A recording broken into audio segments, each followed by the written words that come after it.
Karamogi mathoth timore pacho ka indito kod pinje maoko weche motenore kod kaka isiro somo e pacho ka mano bende koro medo nyuolo paro mopogore opogore dwaro nitie mar mondo mi oriwo omenda duto mosebed kichiwe kidienje mopogore opogore kamoting'o mago mag jogo magin jod bura jotend wakeini mabende opogore opogore kuonde chung' od bura mopogore opogore kaachiel kod basaris mopogore opogore mondo mi oriw kamoro achiel mondo mi osir weche mag somo. Jatend migawo mar omenda oyango ni piny owacho onge kod omenda mandiko e tich jopuonje manyien mago mag JSS obedo ndike yo mar asika kaachiel kod mamoko 20,000 ka bende wantiere kod weche ma otenore kod gwelo ma bende otim kendo kod jatend piny Kenya William Ruto Eliud Owalo oduogo e piny owacho kaachiel kod wach mar guonyo bende sani koro iluwo kendo ne osemuoche pinje mopogore opogore mong'ere kaka Mpox ng'at achiel obende dereba mar nyamburko mag trailer ne oyudi ka nitiere kod midhusi machal kamaendi kendo osekawe kendo timone thieth ka moko kuom counties ma bende koro gotong' kod kuma ne oyude report machal kamano kamoting'o county ma Siaya oseyango ni giseketo ikruok makare kaachiel kod bende Dorcas Oduor ne ochamo muma kaka achiel kuom jokanyo mag Judicial Service Commission kamedo bedo ka otiye ka bende oyango mar biro tiyo e yo makare magi to kod mamoko mathoth intiere kama kare magi weche maomiyo pek 80%. If you see single mother, our income at home is less than 6,000. So there are so many things that really this model is trying to correct. Piny owacho dhi tiyo kod jotend loch nanga mar manya diera mane ondiki kod jogo mane okwayo kony ne siro sombgi mag mbalariany. Jatend piny kabiro e piny waka kate region wani motriwo Kisumu, Siaya, Homa Bay gi Migori. Wawacho ni mondo orwake gi mor gi ilo kendo gisironyo. Bende limbe ma jatend piny William Ruto e gwenge makaluo juma manyien biro kweyo liet mar siasa e kind UDA kod ODM e gwenge. Yeah, we are much prepared on the bit of Mpox. We have taken our people through capacity building. We already have isolation centers. Tuo mar ariyo kod guonyo mar Mpox e gwenge ma Malaba ka counties makaluo keto ikruok marakruok kod guonyo no.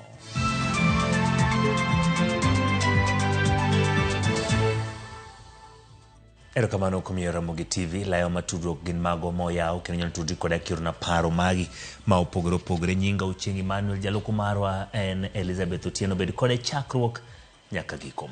Piny owacho koro yango tiyo kod tend loch nanga kod jokanyo mamoko neno ni jopuonjre oyango adiera e sama gichiwo nonro magi ne sir mag somo e skunde mag mbalariany. Ma tok nyiedhore ni jopuonjre moko ok chiw nonro makare. Gima miyo giyudore ka oketgi e banda moko winjore kod chal mar ngimagi. Simfros Okinda nigi ler. Achiel kuom achiedh nade maduong' masani okwako jopuonjre madonjo e mbalariany en yudore e bands magilero ni ok nyis adiera e wi chal mar yuto mar anyuolagi. Kaluwore kod migawo mar somo, moko kuom jopuonjre ok chiw weche madiera e wi nondgi, gima miyo giyudore kama ok owinjore. Bedo jo adieri, wabedo jo adieri mondo kata kindiko ni baruano, tindiko gik madieri nikech wan bende watemo ng'iyo weche gi jo KRA kucho. Koro wach moro amora mindikonwa kanyo be wang'iyo kaka wanyalo chako ng'iyo to be en wach madieri. Koro wakwayo ni seche mindiko gimoro amora to make sure ni en wach ma adieri maonge mibadhi moro amora mantie iye. E wi ma sirikal koro yango tiyo kod sirikande mag loch gwenge kod jodong gweng' mondo konye nono adiera mar nonro ma jopuonjre chiwo e wi anyuolagi. 80%. If you see single mother, our income at home is less than 6,000. And when you find the child was studying in Brook House. And we wonder now, this less than 6,000, who paid for this? So there are so many things that really this model is trying to correct. So the challenges that perhaps are there are very few, less than 10%. The ministry is ready to correct, to adjust. Go to the help desk in respective universities, they'll sort it out. Nyaka sani migao mar somo oseyudo kwayo kowuok kuom jopuonjre 12,958 madwaro mondo olokgi e bant manoketgie. We have already received over 10,000 appeals from Kenyans who have got concern on the band that they were placed. But what I want to announce to Kenyans is that this is a continuous process. Part of the appeal is continuous because we want to really establish how needy these students are so that they can be placed in the correct band. Jaloso elo Helb Collins Wenje kata kamano yango ni chiwo nonro ma ok ni kare emamiyo keto jopuonjre moko e band ma ok owinjore kodgi. Thothji mang'eny ibiro yudo ka samoro ne information mane gichiwo cha mane ok ler ahinya. Koro kapo ni gi information manyien mane samoro ok iketo kacha, to wakwayo ni mondo wa declare the information no mondo mi kik we yoko ni ok ibedo banded at the right band nikech ne ok iwacho information maler. E oro kwayo jopuonjre onego or mana ote manyien mane ok gichiwo e kinde mane kawo nondgi kendo gichiw ranyisi mar lokruok ma kamano. To information mikelo ni obed information manyien. Kapo ni nitie moko manyiso sendiko kacha, to kik ichak inuo ndikani kila information manyien ma samoro nikech waseneno ka ji mang'eny nyicha noringo dhi e cyber. Koro seche manyicha ni dhi e cyber cha samoro iwenegi mana information matin ok iwacho information duto. Koro wayudo jo mang'eny ma samoro kendo biro e wach mar kwayo ni ne ok gichiwo information ma complete. Ne gidhi e cyber kacha to giwe mana information moko ma basic to information malong'o ne ok gichiwo. Nyaka sani jopuonjre 26,920 okete band mokwongo kama familia gi yuto margi ok kal Sh5,000. Ban mar ariyo kwan jopuonjre moketi gin 36,947 magi jopuonjre mawuok e anyuola mayuto gi ok kal Sh23,670. Ban mar adek oywayo jopuonjre 36,847 magi anyuola mayuto margi nitiere kind Sh70,000 kadok chien. Jopuonjre mokete ban mar ang'wen gin jopuonjre 28,280 magi familia mayuto gi ok kal Sh120. Mogik en band mar abich moywayo jopuonjre 9,228 magi familia mayuto gi ber mago mayudo sara e kind Sh120 kadok piny. Simfrozo Kinda, Ramogi TV. Spika mar od bura mamalo Moses Wetangula okawo karan mar od bura maduong' mondo mi obi gilai manyien mabiro ni pok mag omenda masiro somb jopuonjre pacho kaendi onywand kamoro achiel mondo chwal somo manono ne jopuonjre e skunde. Wetangula wacho ni pok mag omenda masiro somo kaka basari gi mag scholarship ojachiw ka okalo apise mopogore opogore. Sharon Ong'ao nigi ler. Koloso e nyim od bura maduong', Spika mar od burano Moses Wetangula wacho ni apise mosebedo ka chiwo pok mag omenda masiro sombo jopuonjre pacho kae odhuro kata bed ni omenda makamago wuok e agulu achiel kendo nitiere dwaro mar riwo omenda go duto kanyakla mondo chwal ne jopuonjre mochando. The MCA is giving bursary, the woman rep is giving bursary, the MP is giving bursary, the governor is giving bursary, the ministry is giving bursary, help is dispersing money, universities funds is giving money. Just hold on, members. We have private providers, banks are giving bursaries and scholarships. Wetangula omedo ni kaponi paro makama inyalo chwal e nyim od bura maduong' biro yudo thuolo mar kale kaka chik mondo omenda gi duto oriw kanyakla mondo sir somo manono ne jopuonjre e pacho kae. If you can generate policy, this House will be more than happy to turn it into law so that we can amalgamate and consolidate these funds, and they'll go a long way in providing free universal education for our children. Because what happens is, even as you talk of band 1, where the offer is very generous to the student, the same parents will go to the MCA, go to the MP, go to the women rep, go to the governor, end up with everybody collecting money for the same course. Kaluwore gi milome mana piskaran marod bura maduong' ocholo ne jagoro mongirore e bwo migawo mar somo Dr. Bilo Kipsang chin tarik 14 mar dweni. Apisno noyiene gi yudo kwayo kaluwore gi ng'ur mar omenda masiro somb jopuonjre e pacho kae mawuok e migawo mochung'ne weche mag somo, aguch omenda mar NGCDF, kanyakla kod omenda masiro somo mawuok e sirikande mag gwenge, kendo paro makamano osechwal e doho mondo omenda go duto oriw kanyachiel. Kaluwore gi kwayo mane owuok kuom spika mar od bura maduong', apis karane ne oro kwayo ne jagoro mongirore e bwo migawo mar somo mondo ornegi neno moromo maginyalo tiyo godo e loso paro mar chik mabiro riwo omenda go. Wach makamano bende ne osir gi ogai mar doho Martha Koome, ma bende ne oriwore kod jo Kenya madwaro ni mondo omenda mag basari migolo kod jotelo mopogore opogore koting'o jod bura choki kendo keti agulu achiel mar siro somo kendo neno ni somo obedo manono e pacho kae. Koome okoni lai ma sirikal tiyogo sani e siro jopuonjre mag mbalariany nyalo kelo pek ne jopuonjre mawuok e familia mochando manyaka sani oyudore kidieny midendo ni banda mamiyo jonyuol gi ting' mapek. When you follow, you also find that there is bursary fund given from the taxpayers' money. Bursaries, how are they disbursed? Why wouldn't you put them in education and make education free for all? Magi timore e sama jokanyo e kamiti mar aguch omenda mar CDF kotelnegi kod jakom margi Musa Sirma kwayo jo Kenya mondo rit aguluno malwenyo osebedo ka goyo ni mar aguluno chwalo dongruok makare e gwenge. Watoto wa form 4 ikaona nijaribu sana nisaidie wazazi watoto wakae shuleni wasikuje sana nyumbani. Lakini mimi nataka niombe wazazi,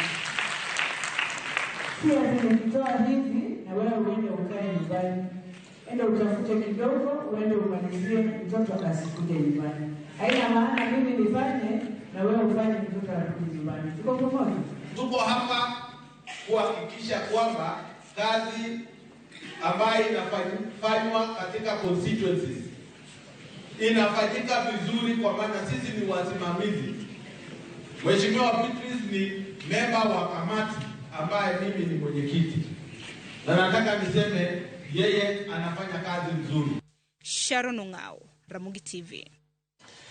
Riwruoge mag jopuonj mag NAT kod KUPPET Ramogi duto ni gise keto ikruok makare maneno ni chenro mag ng'anyo mag jopuonje pacho kaendi ma ngima itimo chakre chieng' wuok tich.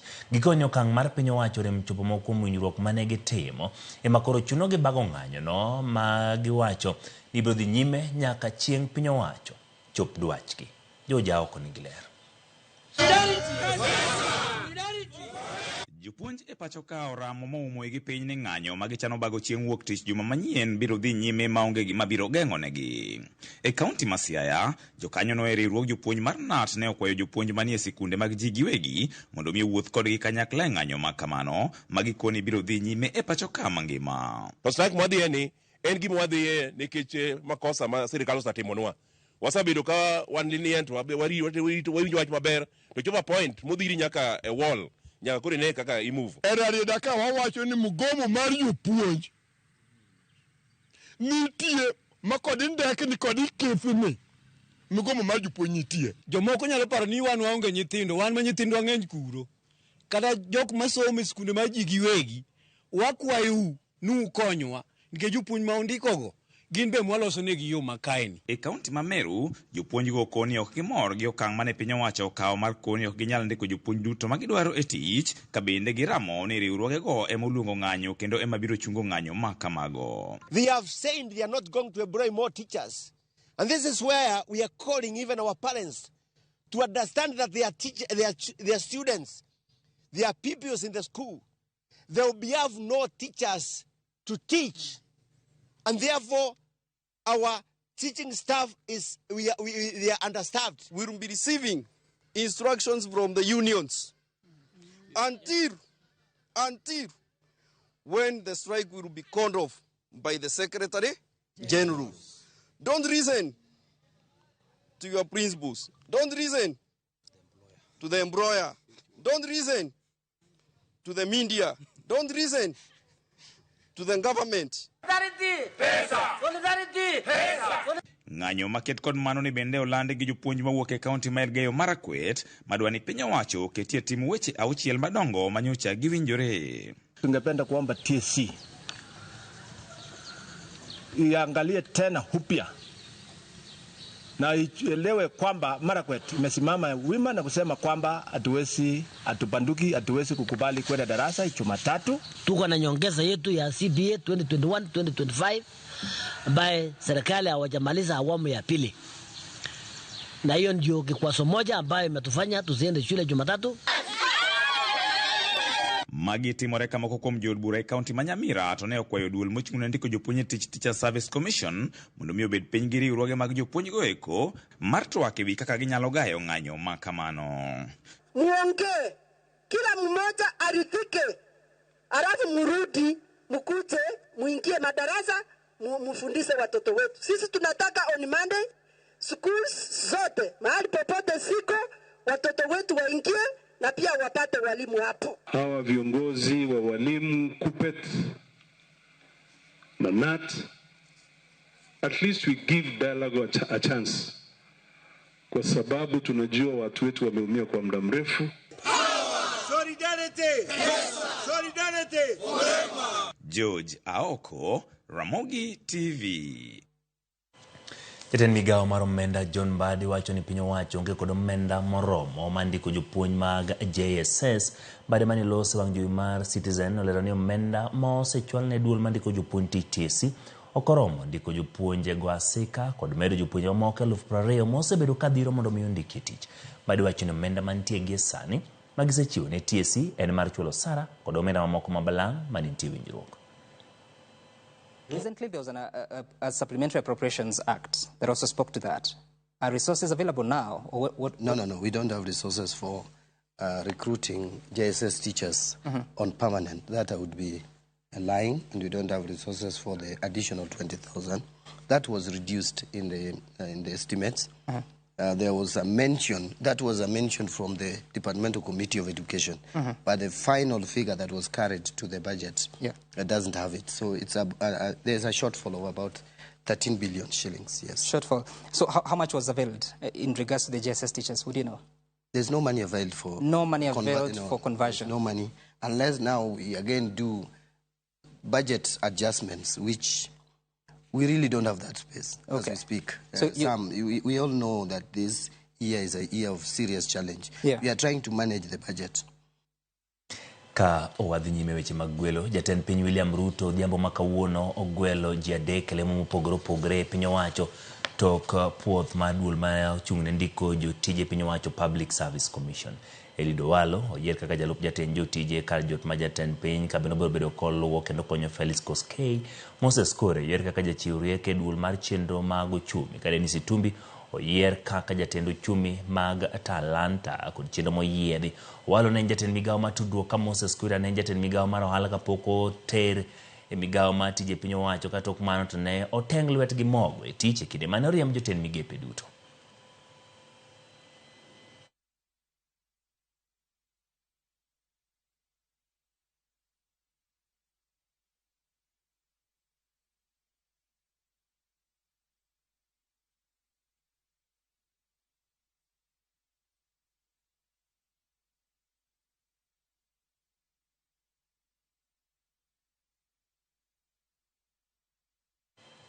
Paromogi kodhi weche motenore kod limbe mabende koro irito ahinya e gwenge mag Nyanza.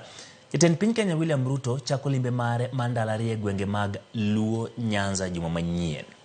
Ruto biro limo counties mag Migori, Homa Bay, Siaya kod Kisumu. Jumbe bura bang' rwako josiasa mag ODM e piny owacho mare. Ywaruok e kind jotelo ma Kaluo kod machielo e kind duond bura mar UDA kod ODM.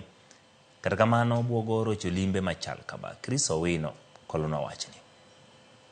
Jumbe bura bang' chuogo sirikal monywando josiasa mag ODM e sirikal mare, jatend piny William Ruto ochomo e gwenge ma Kaluo e kor juma manyien. E limbe mare mar ariyo e counties ma Kaluo nyaka ne ocham muma, Ruto geno yudo lwasi mayom kaluwore kod osiep mare manyien e kinde kod ogai mar ODM Raila Odinga. Ruto osebedo kasero jotend pinje mag Afrika mondo osir lwedo dwaro mar Raila Odinga bedo jakom riwruok mar pinje mag Afrika AUC yiero mar dwe mar 2 higa manyien e piny Ethiopia. Gwelo mar James Opiyo Wandayi ka jatend migawo mar teko kod John Mbadi ka jatend migawo mar omenda bende dhi medo sukari e osiepe kind Ruto kod oganda Luo. Meshak Odede, janon weche mag siasa kod Ken Ondiek, jata chenro mag UDA Nyanza ma milambo, okwayo oganda Luo mondo mi Ruto rwak maratipo bang' mich makamago e sirikal mare. Wariwre te e yor rwako president mondo mi wane development monyalo kelonwa. To go opportunities mapod sani pod gik moko ng'eny e sirikal mapod nyako wabolre kendo walombre kendo wadire ti sirikal ka mondo wayude. Jatend piny Kenya William Ruto nigi thuolo mar limo konde duto mag piny Kenya to kendo Luo Nyanza bende en achiel kuomgi. King'iyo chien kacha tibiro yudo ni Luo Nyanza William Ruto nokwongogo kapok odonjo kata dalagi ma Sugoi sama noyiere e telo ma koro entieni. Wuodh jatend piny dhi chakore e kar chung' od bura ma Suba South e nyasi mar goyo erokamano kuom gwelo mar John Mbadi. Suba South e kinde mokalo oseneno liet mar siasa e kind Karoli Omondi kod John Mbadi kaluwore kod tiyo machiegni mar Karoli Omondi kod jatend piny. Bende bedo ni koro gintiere ore achiel biro kweyo lwenjegi madala kose. Tom Nduku, janon weche mag siasa, to nigi paro mopogore ka owacho ni lwenje makamago gin lwenje matindo ma ok onego ket e lela e kinde limbe jatend piny. An akwayo ni jothurwa ing'e ni ng'ama wendo kabiro to wendo biro mopogore. Wendo nyalo biro gi mich mang'eny. Kendo koro gima jowo onego tim. Rwak tang'e ni dhi rwake maber. Makosa biro beti kuom jotelo madhi wuoyo gi jatelo. Wasebedo kwasiko wacho ni mondo watiu machiegni gi sirikal. Sani sirikand ni endi koro miwa thuolo mondo wabed e bathe. En ni jokanyanam jotelo duto manyocha osechako tiyo gi president sani koro nyaka bende yud thuolo to gi jotelo manyocha pok ochako tiyo gi president mondo wawuoth kanyakla e yo achiel. Bang' limo kaunti ma Homa Bay, Ruto dhi limo kaunti ma Migori. Mana ka kaunti ma Homa Bay, kaunti ma Migori bende osebedo kod gwandruok e kind gavana mar kaunti no Ochilo Ayako kod jaod bura ma Uriri Mark Nyamita. Ayako osebedo kasayo Nyamita kuom wacho e lela ni obiro tiyo kod jatend piny William Ruto e chwalo chenro mag dongruok ne jodak ma Uriri. Jotelogo bende osebedo ka ok nere wang' gi wang' kaluwore ni giduto gigawo kom gavana yiero mabiro. Ka Ker William Ruto chopo kanyo, to agenda mar Mark Nyamita ga agenda mar Ochilo Ayako concerning yiero ma 2027 onego kaw background kaeto agenda mar jo-Migori, gima jo-Migori dwaro mondo yudie national government kata e telo ma sirikal motelne gi William Ruto emonego giriwre, nikech ka gikelo agenda gi mar election ma 2027 to jo-Migori ema dhi lal. Nyiso niya ok wabi yudo thuolo mar jotendwa wacho ne jatend piny Kenya William Ruto ang'o ma jo-Migori oremo. Gwandruok makamano bende ogoyo tach e kaunti ma Siaya kod Kisumu, ka e kaunti ma Siaya jalup gavana William Uduol pok odok e apisi mare nyaka ne kweth mar Kenya Kwanza rese kane othiche oko kod od bura ma Siaya. Uduol bende ne olando ayanga ni owuok oko mar bedo jalwet jatend piny William Ruto e kaunti ma Siaya. E kaunti ma Kisumu, Senator Tom Ojienda oseyudore kama diny kuom siro lwedo William Ruto. Ma osemiyo obalo kod tend ODM kendo koro irito neno ka koro tiyo e twech achiel e kind jorito mag ODM kod sirikal biro duoko chien liet mar siasa e kaunti no. President biro ka bang' ndalo achiel kende ka jatelo dhi Africa Union. Omiyo kod wanyiso kido moro ni wan gi pogruok kaka oganda e weche siasa matindo tindo. To sani wawuoye e maendeleo. To wan kaka ODM to pod wachung' achung'a ka tiendwa kaka chama mar ODM. To e sechegi wawacho ni higni adek modong'gi wariwre uru kaka oganda kendo wabeduru e tok sirikal mondo nikech sirikal no be jowa nitie. Ong'weng'o machielo ma oliero e limbe ma jatend piny William Ruto en kweth ariyo e kind ker mar oganda Luo Odungi Randa kod Nyandiko Ongadi. Ker Odungi Randa isiro lwedo kod duond bura mar ODM e kinde ma Nyandiko Ongadi to oyiengore kod duond bura mar UDA. Chris Owino, Ramogi TV, Nairobi. Weche mag siasa. Komiti mar Senate mochung' ne weche ohala tich ang'wen ne oyudo buok tok fwenyore ni kambi moro maonge nyalo emane oyudo rak mar keyo mor tedo kowuok e bad migawo mar Kenya National Trading Company KNTCC bang' yudo ragno e yor nyalodiam. Kamati motelne kod seneta ma Kajiado Seki Lenku ne odonde jata tije ka kambi mar Charma Holdings Limited Mikae Ruth Kinyanjui ewi kaka ne giteo chenro nyaka giko kaluwore kaka ne giyudo oragno. Eric Owenga ni kod ler mathoth. Kambi mar Charma Holdings koro oyangore no yudo rak ma nengone romo bilion 1.1 mar keyo mor tedo tok yudo kwayo makamano kokalo e kwayo mar mbui kuom bad migawo mochung'ne tayo weche mag ohala e Thurka Kenya National Trading Corporation. Jatatije ka Charma Ruth Kinyanjui mane ochopo e nyim kamati mar Senate mochung'ne weche mag ohala nokoni mana ne tielo margi mokwongo mar tiyo tich mapek ne chal kamano. It will be good that you come so that you clear your company from all these issues, from the kind of information that there are cartels and all that. And also we show Kenyans that you are a credible company that have done the best supplies to Kenyans. You've done the right thing. The amount that the KNTC paid Chama is more than what we were paid. This is because letter of credit, LC, it is not money, it is not a payment, it's a guarantee. A guarantee, whatever you will bring, that is what will be paid. And that's why we have more than 10 invoices, because our import came in different days. Kinyanjui kinde no omako dho jood burago tok fulo ni apisa moro ma bende ne ok oyango nyinge ma ka Kenya National Trade Corporation ema ne ochimogi mondo gikaw ragno kata kodoko nyaka ne kambi na chake higa mag 2008 podi ok ne gitimo tich machal kamano. But I think it's good that you commit. When how long will you take to give us that information? Next week by Wednesday. It depends with I'll get the list of what you require now or by when. Okay. So Secretariat, I think you'll... Bang' yudo kwayo makamano, kambi mar Ruth Kinyanjui no nonego bed ni keyo lita maromo 599 kata kamano gikone to ne gikeyo lita 499,224. And out of what you supplied, has all the commodities been supplied or sold, or what do you think? Do you have any information about that?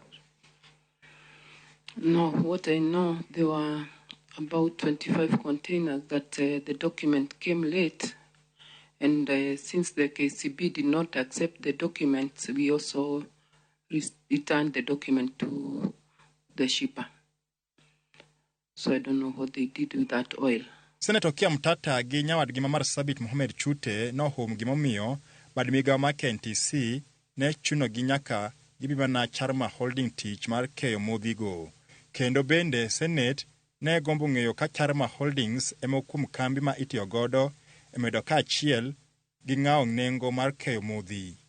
No, the question is, why you? Why Charma? Why Charma? One thing I would want to confirm, wherever we got our oil or the manufacturers we buy from, we don't limit them to sell to anyone else.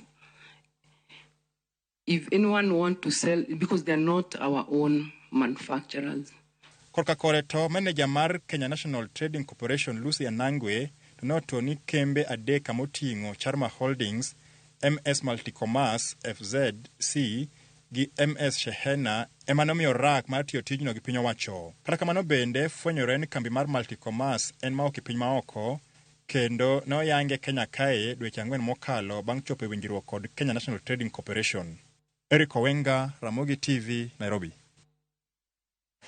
Koromoga Jwangi report mar Eric Owenga no okaw godo yueyo wa mokwongo kata kamano kik dhi mabor pod wantiere kod mathoth mwaikuni e chenro mar oimore kamoting'o weche motenore kod tuo mar guonyo mar Mpox.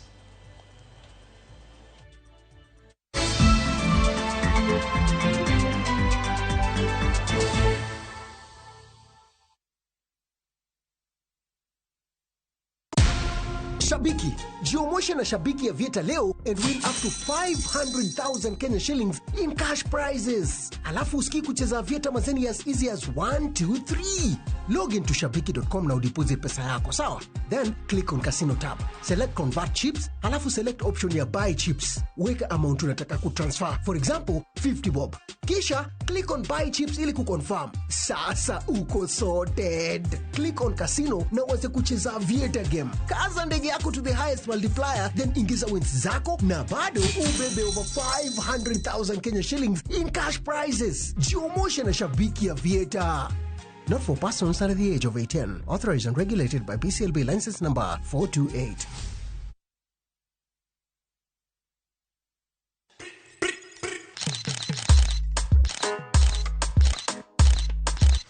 Rewind and come back again, Selector. Nostalgia is the name of the game. Join me, Anita Mbuya Damiano and Terry Mikamba every afternoon from 1 to 4 p.m. on The Rewind. Hot 96.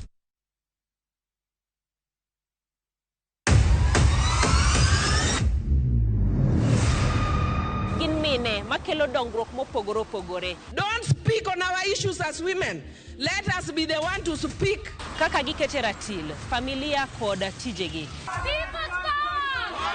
People's power! Magitimo gisiso kod lony. As the woman representative of Homa Bay County, this nation is hungry and there is no question about it. Minegi nietelo. Gijiwo kendo gikelo lony mopogore opogore.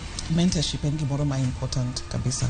Mano konyo ji kendo miyo ji bet gi positive attitude. Gimiyo lony margi kanyakla kod yudo duoko ne chandruoge duto magikale. We want leaders to be fair to the nation. To emine wacho sigand miyo kamiyo ogen. Mine wacho ngeso ka ngeso kod jailieta.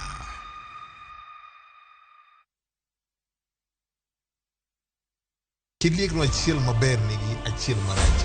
Kit telo mane ma gidwaro nyiso generations mabiro. Sama winjo ki ineno ki yanyo wadu mbui kikiringi donje. Kenya waber kabisa e pepa. Pinje moko kawa blueprint. Wanto wandiko ka kanyo to wakete shell. Joma ne nigi lony ka no chako timo gini kendo. Classification mitimo ka. Oyo kose yier jotelo. We must allow them to work. Iwe siasa tenge migo oko cha. Ber mar ng'ato papi e lach. Ka papi e tekni to loki e patan. Janyao onge mbala. Kama iro dhuolore mach nyaka bedie. To mantiere ka IBC okadho pa loc commissioners. Kaka wanene wuok tich ka wuok tich chakre saa 2 okinyi kik bai.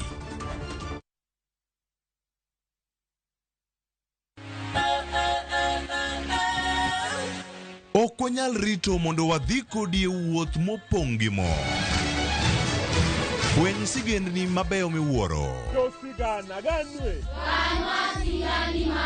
Tugo tuke mabeyo. Rom gi osiepe manyien. Puonjri gik mabeyo e wuodhni. Crispy chicken, coleslaw, tomato. Mustard. Solo siepeni kendo ikri ne mor e rogo mar nyithindo. Chieng' ngeso chakre saa 3 okinyi mana e Ramogi TV.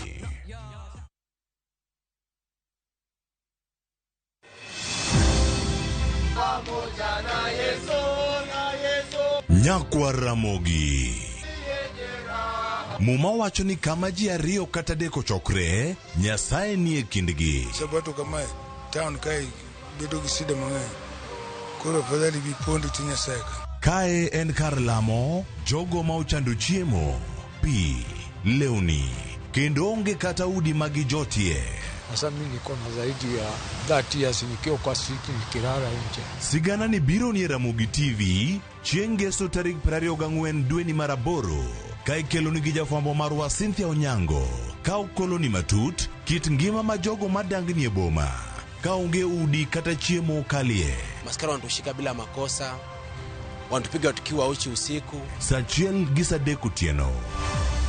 Kik bai.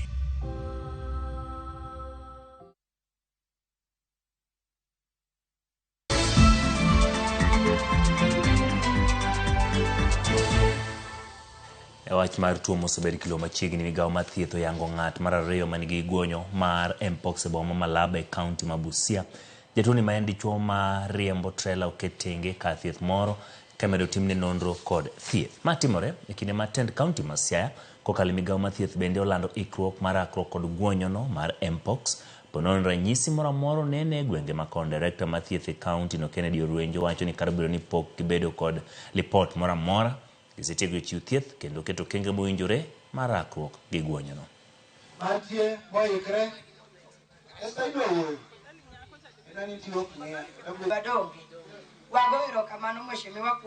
We are much prepared on the bit of mpox. We have taken our people through capacity building. We already have isolation centers. As to now, we have not had any case. We just had some scares, and these were all, they were not mpox, they were mpox negative. And of course, what we are doing is trying as much as possible to talk to the people in the community so that if at all they see people with those particular signs of mpox, then they can just come forward so that we are able to collect samples and take to CDC for verification. Attorney General manyien Dorcas Oduor kawuono chamo makaka jakanyo mar duol matayo tije mag doho Judicial Service Commission. Kane orwako duore duolno gai mar doho ma jakom mar JSC Martha Koome okwayo mondo ti kod apisa no maneno migepe mag piny owacho duto yudo paro maliw mar chik kendo yawo dho ode ne jo Kenya duto yudo ratiro maggi e yore mag chik. The President of the Supreme Court of Kenya,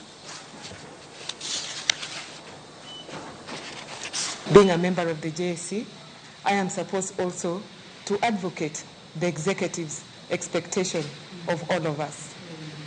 I realize that access to justice is a driving force in the judiciary now. You are not new to the concerns, issues, and challenges facing our system of administration of justice. All the issues are familiar to you. Jogo mani tulo mar siasa mar higa mag 2007 2008 daro kendo weyo kod lal mathoth e gwenge mag Nyanza kodimbo ma piny Kenya ywak ni piny owacho osejwang'ogi. Gikwa jatend migawo mar Itaki Kithure Kindiki kod jagoro maduong' e migawo mar Raymond Omolo mondo konygi giyud chudo margi kaka jowetegi mawuok e gwenge mamoko. Jojuma nigi mathoth. Higni maromo 16 osekalo nyaka tulo mar siasa mar higa mar 2007 nyaka 2008 timre e pacho kae. Tuloni ne oweyo ka jo-Kenya mathoth ne owito ngimagi, moko ne ohinyore ka moko ne owito mwandugi. Manase Ouma masani odak gwengo mag Suna West e kaunti ma Migori en achiel kuom jogo mane okalo midhiero mathoth e kinde tuloni mar siasa. Ouma ne owito moko familia mare, mwandu ne duto ka bende en bende koro dong' ken muofu nikech tuloni. Sebedo kadak matek ahinya kaka tija norumo, nalalo mamawa, nalalo nyamera maluwa, malalo gi nyithinda adek. Tulo noyude e gwenge mag Kikuyu e kaunti ma Kiambu, kama bende wiye pok owil kod midhiero mane okalo e kindeno. Noyudo wayo wang'ayo e bridge mar Wangige Kikuyu Nakuru Highway. Koro kanyo nok kalre nolorwa kanyo. Emae koro noyudo ka lwenyo otuke kind Mongiki kod police ma Kikuyu police post. Ne gidwane gi capture police post. Ouma man nitiere kod tich mane otimo e kinde tulono tije ne orumo kendo sani odak mana kokwecho. Gik mang'eny ma pod aonge go, naonge gi mattress maninde maber, naonge gi taya, naonge gi cho elda ma iluongo ni Ben Okelo no biro mogero na chogin gi chiege.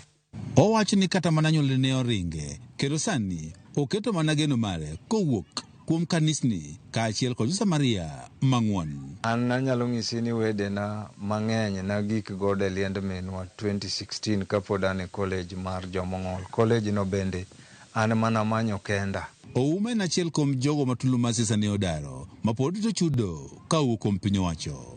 Tend jogo mane tulo mar siasa odaro mong'ere kaka IDPs ka otele kod Eric Oyugi mane otimo limbe ma Nasiuma mar chiwo ne kony okwayo piny owacho mondo kodewo jogo eko mane tulo odaro. Kuom mano nwayudo koonge kama nonindo mana e suka mopedhi mokete bao ne en yo marach moko nyal nindo piny ru.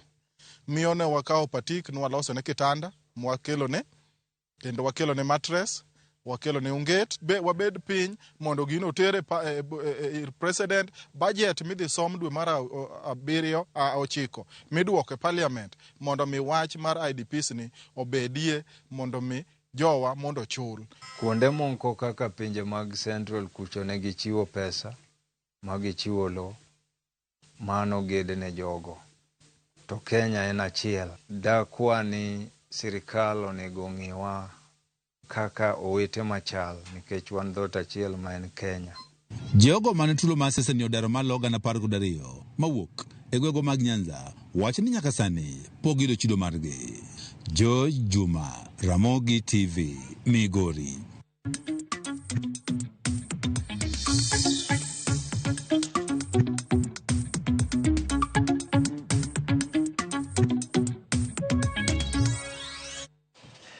Machiegni e weche mag ohala, jatend migawo mochung' ne ohelni matindo Wycliffe Oparanya ogolo siem ne jok mane okawo hola mar Hustler Fund to pok ochulo.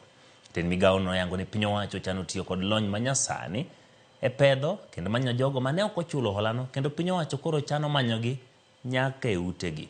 Ji maromo milion 21 ne okawo holano, ka maromo milion 19 pok ochulo holano. Oparanya ne oloso e romo mane okelo kanyakla weg kembe ji giwegi e pacho kae ndi mong'ere kaka Kenya Private Sector Alliance. Hustler Fund wale ambao walikopa safari ya kwanza walikuwa karibu watu milioni 21 wale ambao walikopa pesa, lakini wale wanaendelea kukopa na kurudisha wamepaki watu milioni 2.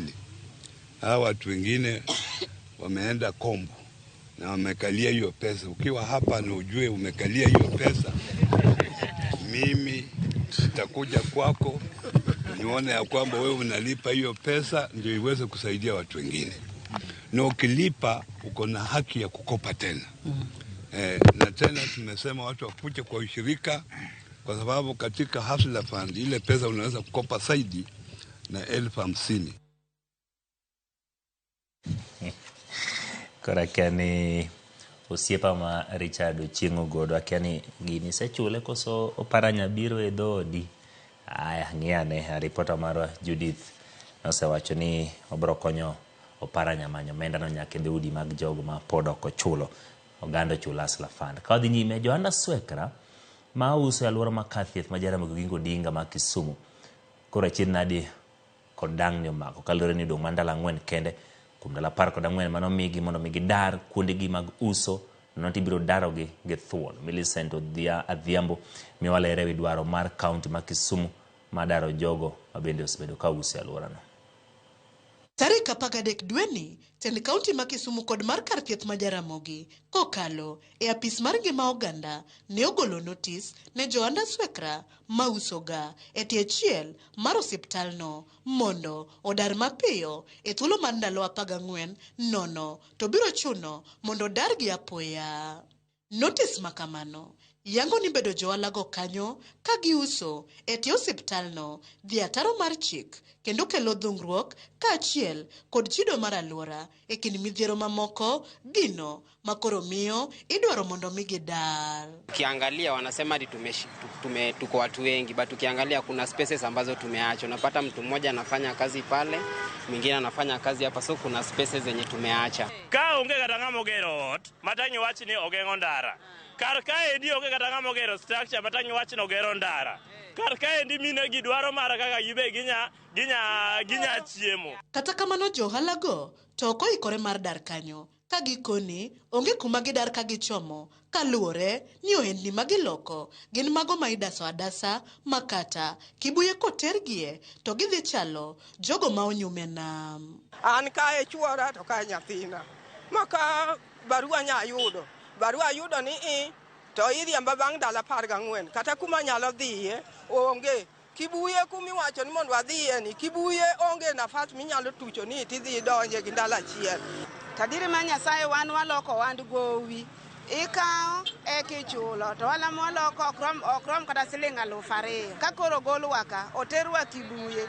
Kibuye itiye gi wholesalers, pesa man go ok dirom pesa ma ng'ato biro wero go kuom. Koro kotela Kibuye to chal ka gima koro owita i Kibuye kucho chonde adhi apam ne joka kaka joka uso. Onge gimoro ni pesa ma ng'ato wago kar kae nyatimo go gimoro. En gima koyudo kar kae to kete sufria to rumo. Moko kuom gima oseloko kanyo kuom higni bora. Ma kanyo magenogi duto mar yuto nitie yango ni ok gine richo magitimo ka giuso e alwora mar osiptalno ni mar kata mana jotuo bende gikonyo kod yudo mwandu mapiyo. Koro gikwayo jotelo mane ochwalo negi notisno mondo omany kaka loso romo kodgi gilalre. Inasaidia hata wagonjwa wenye wanatibiwa hapa ndani. Juu unapata mtu anatafuta hata fruit ya kukula na fruit yenye inauzwa ni expensive. Hata manases ambao wanafanya kazi hapo wanapata vitu hapa kwa bei nafuu. Sebede higi madhi piario giwie to makosa mwatimo mondo biyo wachu nani jo dala wa utimo kama ma nikech ka donjo gokinyi ta yuecho ga kase yuecho aketo giri taka makete yugi ma nitie ja yugi mabiro kawo yugi go to dhi godo. Yaka mi ng'ato notice kata madhi dwa chadek ong'e kaka dwa timango. Odwa chanore kumodwa dhiye gisto kuma en go modwa dhi chako go nikech kae kuma menye kae kuma yude gima chamo kae kuma yude fika ma nyithinda somo mapuonjogo. Koro nakwayo jatelo ni mondo yowenwa weya gima kosa mwasetimo mondo bi onyiswa warekebisha. Kibuye be opanga ger jokwadwa korakwa jatelo maduogo lwaka gi ng'wech otel mbele oterwa Kibuye no en owuon. Temowa mar yudo jotelo mochung' ne weche thieth kod ler mar alwora ma Jaramogi gi mar kaunti mochung' ne migawo mar ngima oganda mondo wakaw pachgi bang' manyogi achiel kachiel e apisgi kendo temo yor ong'we yamo kata mana yor ote machuok duto ne ogore e lwanda. Penjo makoro nitie en ni to biro bedo nade gi johalago kochopo tarik 26 dweni mowinjore yud ka gisedar e kinde ma ikruok malong'o bende pod gionge godo. Millicent Adhiambo, Ramogi TV, Kisumu County. Wadhi Migori weche mag idho ndege bad migawo ma piny owacho mochung' ne wuodhe ndeke Kenya Airport Authority ochako chenro mar medo bero alap ndeke malichota mayudore kaunti ma Migori.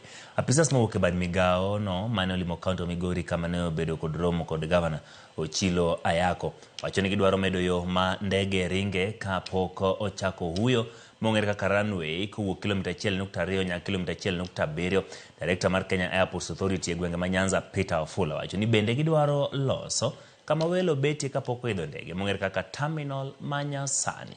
Gavana Migori Ochilo Ayako orwako dongruoge oko wacho ni kaunti giikore mar tiyo machiegni kod piny owacho mamalo maneno ni alap ndeke malichota omed ber.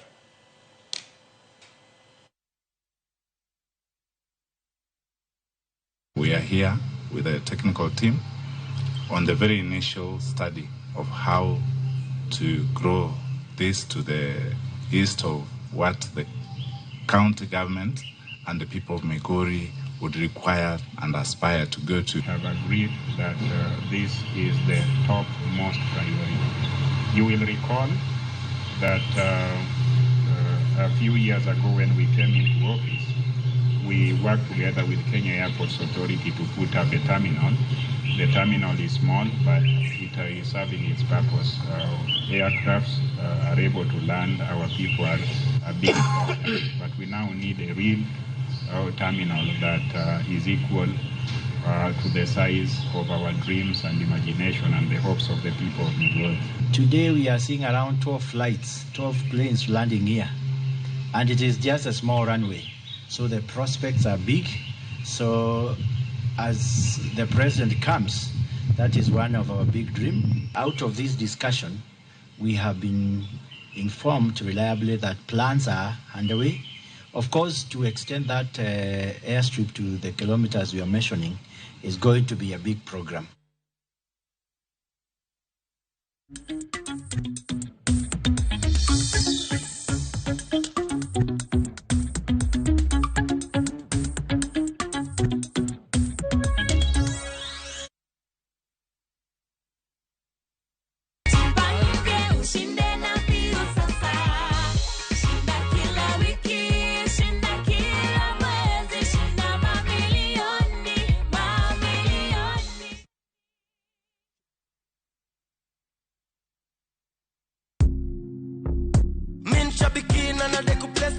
Naitwa Daniel Kimanzi, nimetoka Kitui County. Mimi kazi yangu ni an engineer by profession. Shambiki ya Fieta, nilianza kucheza na pesa kidogo, nikimprove kidogo. Nilikuwa nakula tu natoa, nafanya kazi zangu, lakini mpaka saa hii ndo nimefika mahali nikakula pesa mzuri yenye inaweza nisaidia. Saa hii nikiwa nimesimama hapa, niko na furaha.